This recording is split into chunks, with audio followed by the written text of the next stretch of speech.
Shalom saudara, sore hari ini saya ingin sharing sesuatu yang Tuhan taruh di hati saya untuk menguatkan kita sekalian. Kita tahu dalam kondisi sekarang ada banyak orang stres, bahkan mungkin depresi. Paling tidak karena dua alasan. Yang pertama, mereka khawatir kalau mereka bisa ketularan COVID-19. Atau yang kedua, mereka khawatir bagaimana dengan masa depan keuangan mereka. Karena kita tahu akibat pandemi ini dampaknya ke ekonomi, ada banyak bisnis yang kemudian tutup, lalu kemudian karyawan-karyawan terpaksa dirumahkan, sehingga banyak orang berpikir bagaimana dengan masa depan kami nanti. Nah, kita bersyukur bahwa firman Tuhan itu memberikan cara supaya kita tetap bisa memiliki damai sejahtera sekalipun kita di tengah krisis. Kita butuh damai sejahtera dengan krisis. Kenapa? Karena kalau kita tidak memiliki damai sejahtera, justru kita nggak akan bisa beriman untuk melihat pertolongan Tuhan. Bahkan dampaknya, imunitas tubuh kita makin turun. Kita tidak kreatif. Itu sebabnya saya percaya lewat firman Tuhan hari ini, waktu kita terapkan dalam hidup kita, itu akan sangat menolong kita. Saya baca satu firman Tuhan dari Filipi pasal 4, ayat yang ke-6 dan 7.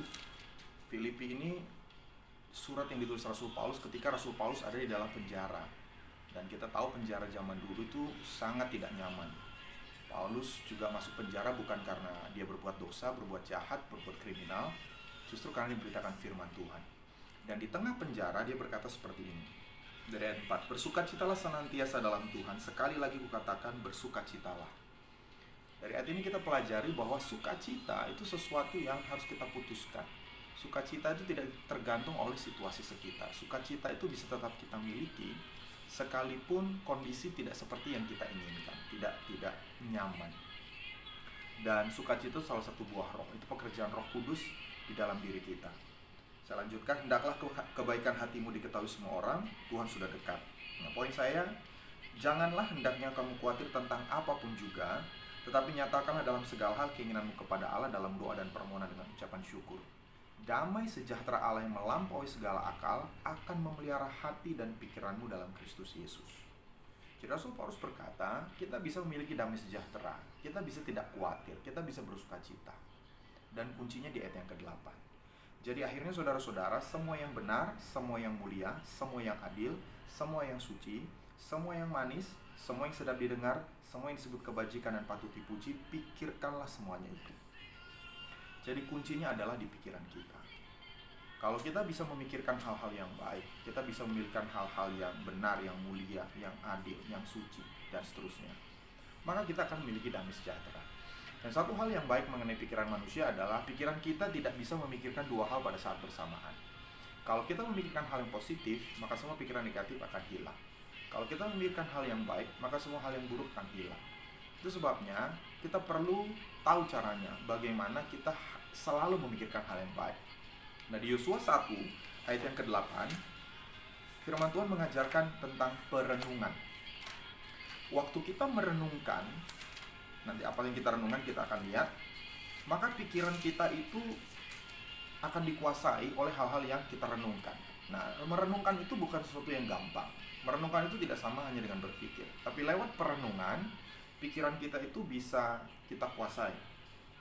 Janganlah engkau lupa memperkatakan kitab Taurat ini, tetapi renungkanlah itu siang dan malam, supaya engkau bertindak hati-hati sesuai dengan segala yang tertulis di dalamnya, sebab dengan demikian perjalananmu akan berhasil dan engkau akan beruntung. Jadi merenungkan firman Tuhan itu Tuhan minta supaya apa? Supaya kita bisa bertindak hati-hati. Jadi ada banyak orang tahu hal yang benar, tapi mengapa mereka tidak bertindak sesuai dengan yang mereka tahu? Karena mereka tidak renungkan. Nah, proses perenungan ini butuh komitmen, butuh waktu. Kita tidak bisa hanya sekedar lalu, saya tahu ayat firman Tuhan, saya sudah pernah dengar khotbahnya, saya bahkan hafal. Ada satu ilustrasi, merenungkan itu seperti seekor hewan memanah biak. Semua ekor hewan pemanah biak itu punya 4 lambung. Dan setiap kali dia makan rumput, dia akan taruh rumput itu pertama kali di lambung pertama. Lalu kemudian dia akan keluarkan lagi. Dia kunyah. Lalu kemudian dia masukkan ke lambung yang kedua. Lalu dia keluarkan lagi. Dia masukkan ke lambung yang ketiga. Dia keluarkan lagi. Dia masukkan lagi ke lambung yang keempat. Dia keluarkan lagi. Kenapa perlu 4 lambung? Karena hewan itu harus menyerap semua nutrisi yang ada di dalam rumput. Sama dengan firman Tuhan. Kalau kita cuma hanya dengar satu kali, mungkin itu baru lampu pertama, dan kita tidak menyerap semua nutrisi yang ada di dalamnya. Itu sebabnya saya motivasi kita, renungkan sesuatu. Nah, secara singkat ada 4 hal yang bisa kita renungkan. Yang pertama, renungkan tentang Tuhan. Mazmur 63 ayat 7 berkata, apabila aku ingat kepadamu di tempat tidurku, merenungkan engkau sepanjang kawal malam. Renungkan Tuhan dalam hidup kita. Siapa Tuhan itu? Dia Bapa kita. Dia mati di kayu salib untuk kita. Dia menebus dosa kita. Dia menyiapkan tempat bagi kita di surga. Renungkan Tuhan itu. Tuhan itu ajaib, Tuhan itu baik. Lalu yang kedua, merenungkan perbuatan Tuhan. Mazmur 77 ayat 13. Aku hendak menyebut-nyebut segala pekerjaanmu dan merenungkan perbuatan-perbuatanmu. Apa saja yang Tuhan sudah pernah perbuat dalam hidup kita? Apa saja yang Tuhan sudah pernah perbuat di Alkitab? Apa saja yang Tuhan sudah pernah perbuat lewat kesaksian yang pernah kita dengar dalam hidup orang lain? Renungkan, ingat-ingat perbuatan Tuhan. Lalu yang ketiga, renungkan firman Tuhan. Mazmur 119 ayat 15. Aku hendak merenungkan titah-titahmu dan mengamat-amati jalan-jalanmu. Mungkin ada satu ayat yang jadi rema waktu kita dengar firman Tuhan lewat khotbah seorang hamba Tuhan, atau rema waktu kita saat teduh. Hafalkan, lalu renungkan apa artinya, apa aplikasinya dalam hidup kita. Pikirkan hal tersebut. Lalu yang keempat, renungkan janji Tuhan. Jadi yang pertama, renungkan Tuhan, renungkan perbuatan Tuhan, renungkan firman Tuhan, lalu renungkan janji Tuhan. Mazmur 119 ayat 148. Aku bangun mendahului waktu jaga malam untuk merenungkan janjimu. Mungkin saudara pernah dapat janji Tuhan secara pribadi. Renungkan, hafalkan, ingat-ingat. Dan waktu kita renungkan 4 hal tadi, maka pikiran kita akan diisi dengan hal-hal yang baik. Saya berdoa supaya hati kita penuh damai sejahtera. Masa sukar itu pasti berlalu, tapi jangan sampai waktu itu sudah berlalu, kitanya sudah hancur lebur. Kita sudah kecewa, kita sudah depresi, kita sudah sakit, kita sudah stres, kita sudah putus asa. Kita harus terus bertahan. Itu sebabnya praktekkan ini, pikirkan hal yang baik. Saya berdoa untuk saudara sekalian.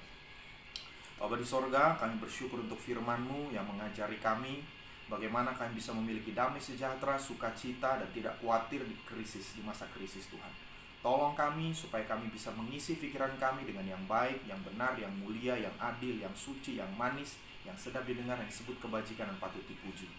Tolong kami untuk bisa terus merenungkan firman Tuhan, janji Tuhan, perbuatan Tuhan, dan pribadi-Mu sendiri ya Bapa. Kami percaya Engkau akan menolong kami melewati semua masa sukar ini. Di dalam nama Tuhan Yesus. Haleluya. Amin. Tuhan Yesus memberkati.